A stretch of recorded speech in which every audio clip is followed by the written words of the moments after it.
කීපයක් දුන්නා. සමහර ඒවා රෙදුනා. සමහර ඒවා සනීපයි. මිත්‍රවරුනි අපායක් ගැන කිව්වා හත්වන.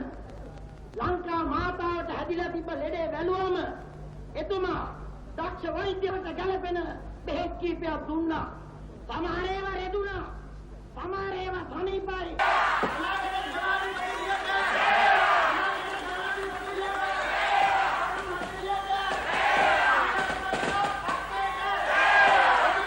ගුවනපුරා ශ්‍රී ලංකාදී මෙදිනිය වේවා ජනපතිනි පොදු ජනහද පුබුදා තමුන්නාස මේ ආණ්ඩුවට ඡන්ද දෙනවද?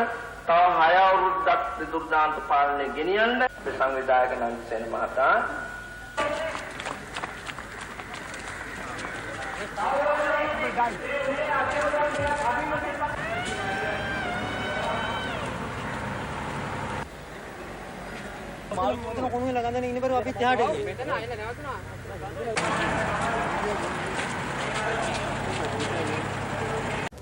Here's an example of the draconian measures. We came across this van from the Health Ministry carrying soldiers in civilian clothes who'd seized a JVP suspect.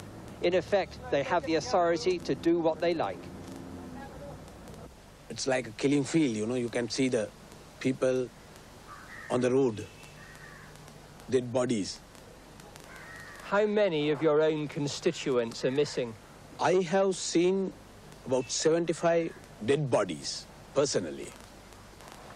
Every day, the army burns bodies of alleged terrorists shot during the hours of darkness.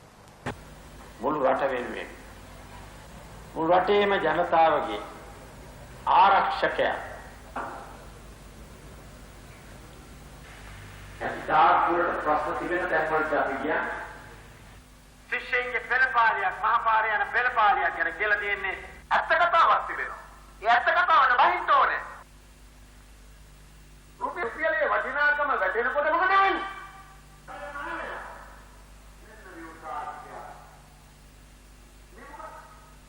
පරමයාමට විරුද්ධව මේ රටේ ආර්ථිකය නිමාව ජනගල ගන්න මොනවාර කළේ ඇත්ත කළේ?